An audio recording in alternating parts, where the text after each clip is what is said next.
My brother-in-law moved in with us and tried to destroy my marriage. 2 months later, I discovered the shocking truth behind his deception and had to make a life-changing decision. I, 32M, have been married to my wife Eileen, 29F, for 5 years. We met during our college days when I was a senior and she was a sophomore. It was at a mutual friend's birthday party, and I remember being struck by her infectious laugh and kind eyes. We hit it off immediately, bonding over our shared love of obscure indie bands and terrible sci-fi movies. Our relationship progressed quickly, and within a year we were practically inseparable. After graduation, we both landed jobs in the same city. I started working for a tech startup, while Eileen pursued her passion for graphic design. We moved in together, and 2 years later, I proposed during a weekend getaway to the mountains. It was a simple, intimate moment, just the two of us, a stunning sunset, and a promise of forever. Our wedding was a small affair, just close family and friends. That's when I first met Eileen's older brother, Max, 34M. He showed up late to the ceremony, reeking of alcohol, and proceeded to give a rambling, inappropriate speech during the reception. I was furious, but Eileen just laughed it off, saying that's just Max being Max. From that day on, Max and I never really got along.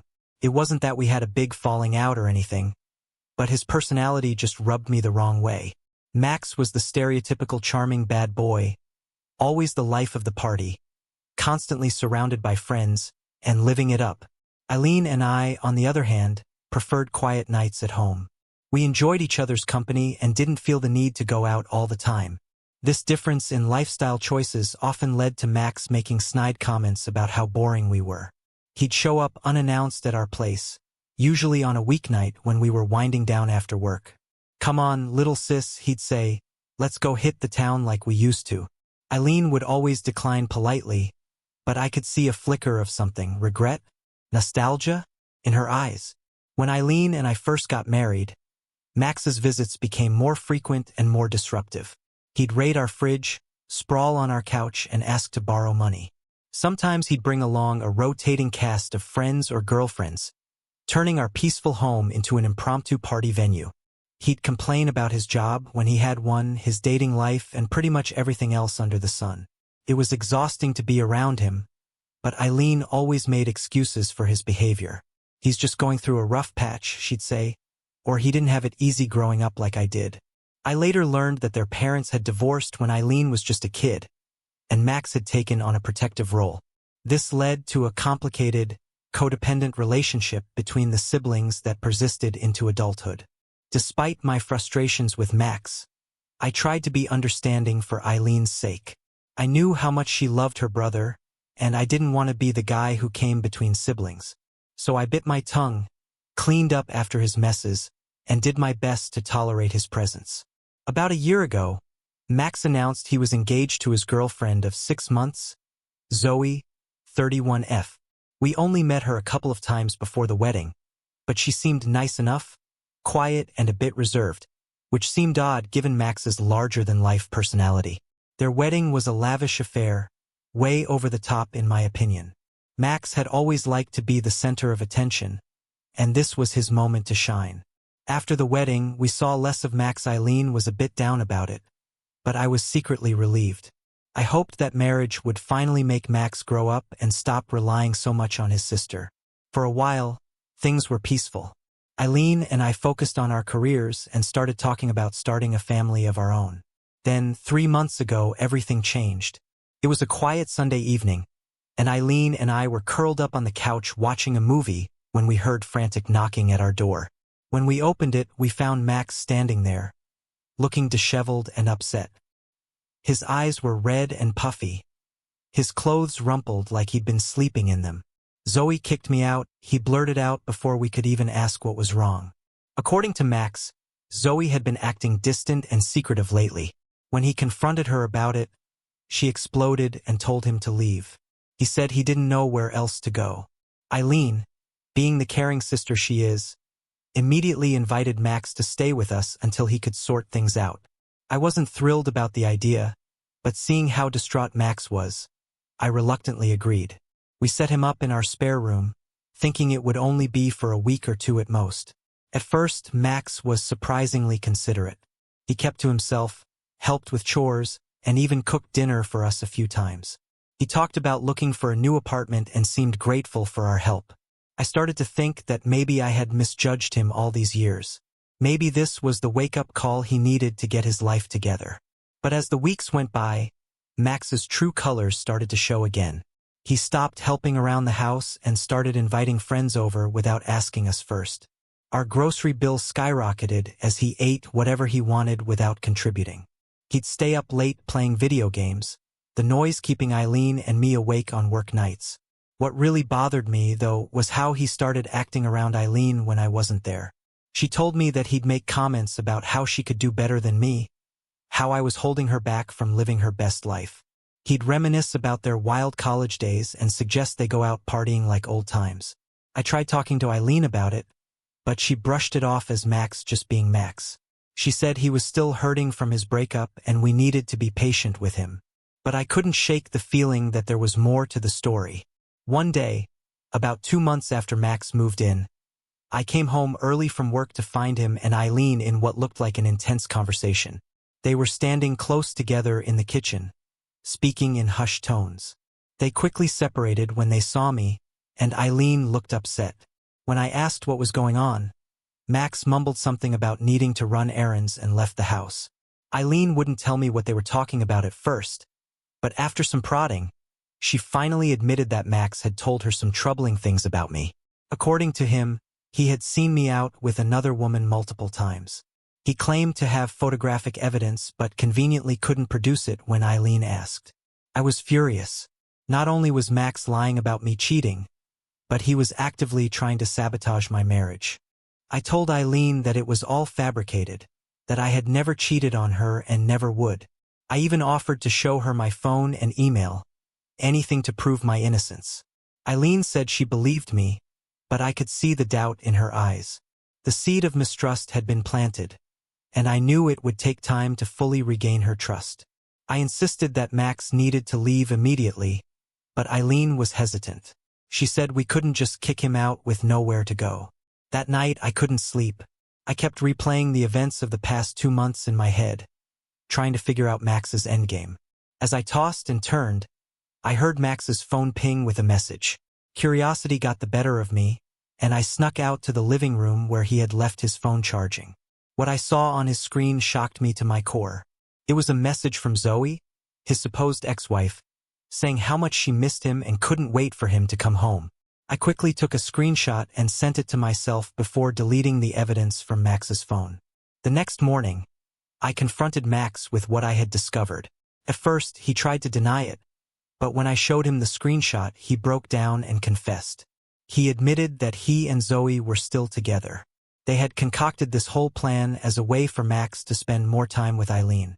Apparently, Max had always been jealous of my relationship with his sister and wanted to drive a wedge between us. I called Eileen into the room and made Max tell her everything. She was devastated, alternating between anger at Max's betrayal and guilt for doubting me.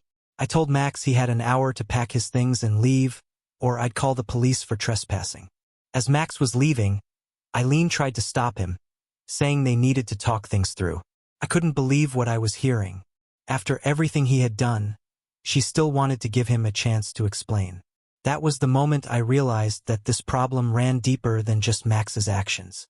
It was about Eileen's inability to set boundaries with her brother. I told Eileen that I needed some time to think and that I'd be staying at a hotel for a few days. She begged me to stay, saying we could work it out, but I knew I needed space to clear my head and decide what to do next. So here I am, sitting in a hotel room, wondering if my marriage can survive this. Am I overreacting by leaving, or am I justified in needing some time apart? Should I give Eileen another chance? Or is this a sign that our values are too different to make this work? Update 1: It's been a week since I left to stay at the hotel, and a lot has happened. I've had time to reflect on the situation and have come to some important realizations. First, I want to thank everyone for their supportive comments and advice. It really helped me gain perspective on the situation. Many of you suggested that I have an honest conversation with Eileen about boundaries and expectations in our marriage, which I took to heart. After a few days of minimal contact, Eileen reached out and asked if we could meet to talk. We agreed to meet at a neutral location, a quiet cafe near our home. When I arrived, I was surprised to see that Eileen looked as exhausted and conflicted as I felt. She had dark circles under her eyes, and her usual vibrant energy was noticeably dimmed. We started by discussing the events that led to this situation. Eileen began by apologizing profusely for doubting me and for not standing up to Max sooner. She admitted that she had always struggled with setting boundaries with her family, especially Max, due to their difficult childhood. Eileen opened up about their past, sharing details she had never told me before. Their parents had gone through a bitter divorce when they were teenagers. Their father, an alcoholic, had left abruptly, leaving their mother to raise 2 kids on her own. Max, being older, had taken on a protective role over Eileen. He defended her from schoolyard bullies, helped her with homework, and even got a part-time job to buy her a prom dress when their mom couldn't afford it. This led to an unhealthy codependency that persisted into adulthood. Eileen confessed that she often felt guilty for having a stable life while Max seemed to struggle, which is why she always felt compelled to help him. She shared stories of times when Max had been there for her, like when she was going through a severe bout of depression in college and he drove 3 hours in the middle of the night just to sit with her. I listened patiently, trying to understand her perspective. While I could empathize with the difficult situation she had been in as a child, I explained that it didn't excuse her actions as an adult. I told her how hurt and betrayed I felt, not just by Max's actions, but by her willingness to believe him over me. We talked for hours, delving into the core issues of trust, respect, and family dynamics in our marriage. I made it clear that while I loved her, I couldn't continue in a relationship where I felt like I came second to her brother. I needed to know that she was committed to our marriage and willing to set firm boundaries with her family. Eileen seemed to really hear me this time. She acknowledged that her relationship with Max was unhealthy and that it was negatively impacting our marriage. She suggested that she start seeing a counselor to work through her family issues and learn to set better boundaries. I was encouraged by her willingness to take concrete steps to address the problem. However, I also knew that actions speak louder than words. I told Eileen that while I appreciated her suggestions, I needed to see real change before I could fully trust her again. We agreed on a trial separation of 1 month. During this time, Eileen would start counseling and work on establishing clear boundaries with Max. We would have limited contact, mainly to discuss practical matters, to give us both space to reflect on what we wanted from our marriage. As for Max, Eileen informed me that she had told him not to contact either of us during this separation period.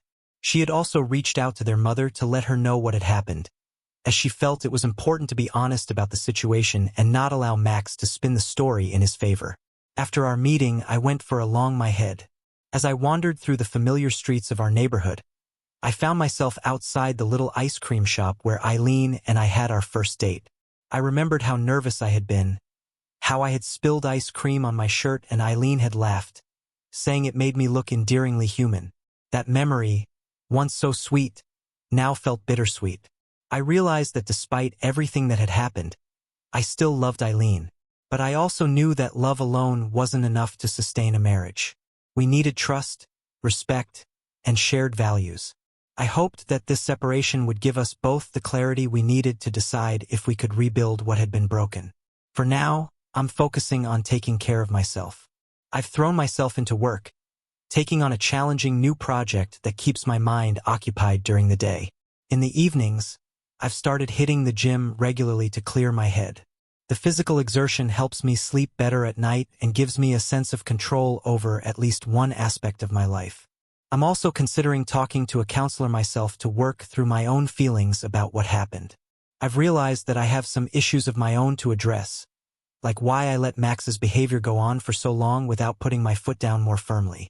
As I navigate this separation, I find myself oscillating between hope and doubt. Some days I feel optimistic about our ability to work through this and come out stronger. Other days I wonder if too much damage has been done. Only time will tell, I suppose. I'll keep you all updated on how things progress over the next month. Thank you again for all your support during this difficult time. Update 2. It's been a month since my last update, and I wanted to share what's been happening. The separation period has been challenging but enlightening for both Aileen and me. Throughout the month, Aileen has been attending weekly counseling sessions. She's been working hard on understanding her family dynamics and learning to set healthier boundaries. We've had minimal contact as agreed, but the few times we've spoken, I could sense a change in her demeanor. She seemed more confident and self-aware. About 2 weeks into our separation, Aileen called me with some news. Her voice was shaky, and I could tell she had been crying. She had discovered that Max's lies went even deeper than we initially thought. Apparently, he had been fired from his job months ago and had been pretending to go to work while actually spending his days gambling. Aileen had found out when their mother called her, worried sick because Max had shown up at her doorstep, desperate for money. He owed thousands of dollars to some shady characters and was scared for his safety. When their mother couldn't give him the money, he broke down and confessed everything. His wife, Zoe, hadn't kicked him out. She had left him due to his gambling addiction and the massive debt he had accumulated. The story about her cheating was a complete fabrication. Zoe had actually been trying to get Max help for months, but he had refused, insisting he could stop anytime he wanted. This revelation shed new light on why Max had been so desperate to stay with us. He wasn't just trying to interfere in our marriage. He was hiding from his own problems and using us as a safety net. The realization that he had manipulated not just us, but his entire family, was a turning point for Aileen. She told me that she had confronted Max about his lies. It wasn't an easy conversation. Max had tried to justify his actions, saying he was scared and didn't know what else to do. But for the first time, Aileen didn't let him off the hook. She told him that while she loved him and wanted him to get help, she needed space from him to focus on herself and our marriage. She even went as far as to block his number and social media accounts. I was impressed by Aileen's actions. It showed me that she was serious about making changes and prioritizing our relationship. However, I still felt cautious. Years of enabling behavior don't change overnight, and I needed to see consistent effort over time. As for me, I've been doing a lot of self-reflection during this time. I realized that I had also played a part in enabling Max's behavior by not standing up for myself more firmly in the past. I've been working on being more assertive and communicating my needs more clearly. I've also been reconnecting with old friends and hobbies that I had neglected. I started playing guitar again, something I used to love, but had given up due to the demands of work and married life. The simple act of creating music has been incredibly therapeutic. Yesterday marked the end of our agreed-upon separation period, so Aileen and I met to discuss our next steps. We had a long, honest conversation about what we both want and need from our relationship. We met at our favorite park, the place where we used to have picnics when we first started dating. The familiar setting felt both comforting and strange, given the circumstances.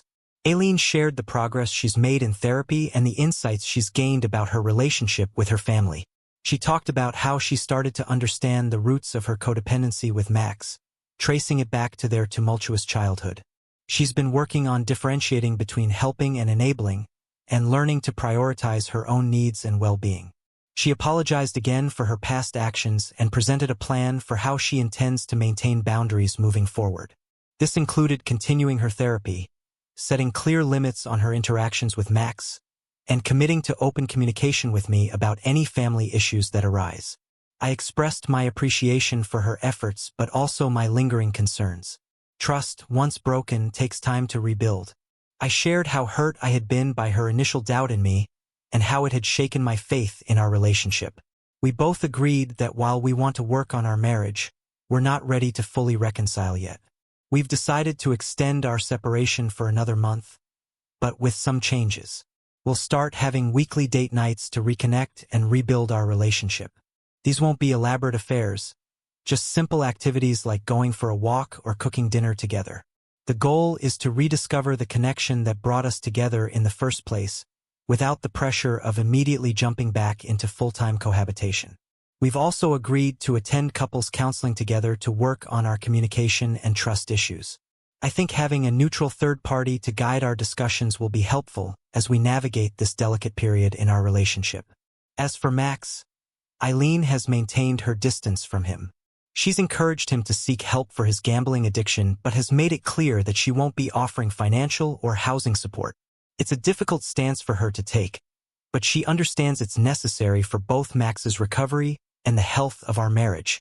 I'm cautiously optimistic about our future. We still have a lot of work to do, but I can see that we're both committed to making positive changes.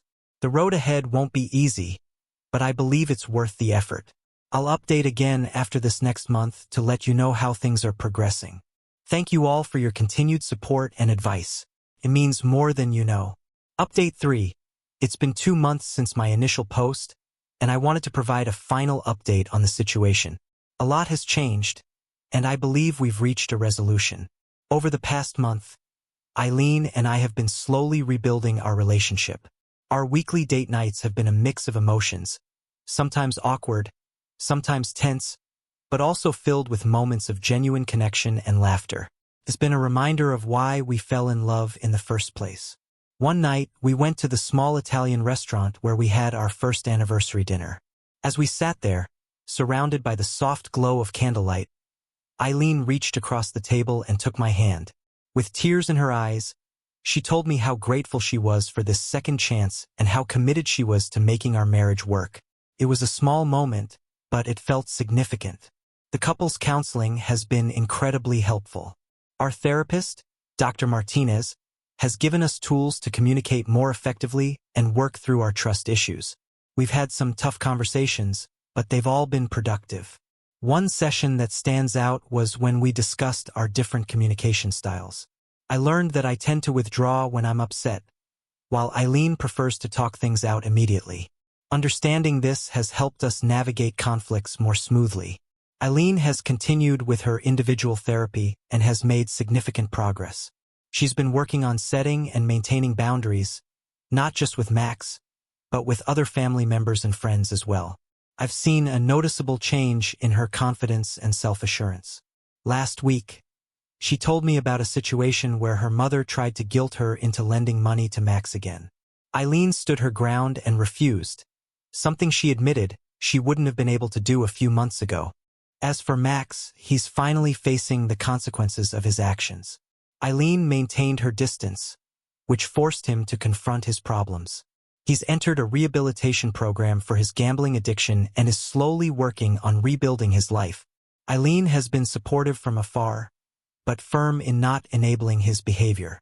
She receives updates from their mother but doesn't engage directly with Max. It's been hard for her, but she understands it's necessary for everyone's well-being. Last week, Eileen and I had a long talk about our future. We both feel that we've made significant progress in addressing the issues that led to our separation. While we know we still have work to do, we've decided to end our separation and move back in together. The day I moved back home was both exciting and nerve-wracking. As I unpacked my bags, I felt a mix of hope and apprehension. But seeing Eileen's smile as she helped me arrange my things back in our shared closet reassured me that we were making the right decision. We've set clear ground rules for our reconciliation. We'll continue with both individual and couples counseling. We've also established boundaries for family interactions, including limited contact with Max as he works on his recovery. We've agreed to have regular check-ins about our feelings and any concerns that arise, rather than letting things fester. I'm proud of the work Eileen has done and the changes she's made. She's shown real commitment to our marriage and to becoming a stronger, more independent person. I've also grown from this experience, learning to be more assertive and to communicate my needs more clearly. While I can't say our relationship is perfect, I feel we're in a much healthier place now. We're both committed to continuing the work we've started and building a stronger, more resilient marriage. Yesterday, as we were having dinner on our balcony, watching the sunset, Eileen turned to me and said, "Thank you for not giving up on us." In that moment, I felt a renewed sense of love and commitment. We've been through a storm, but I believe we've come out stronger on the other side. It's been a challenging few months, but I believe we've come out stronger on the other side. I won't be posting any more updates, as I feel it's time for us to focus on our future privately. I wish you all the best.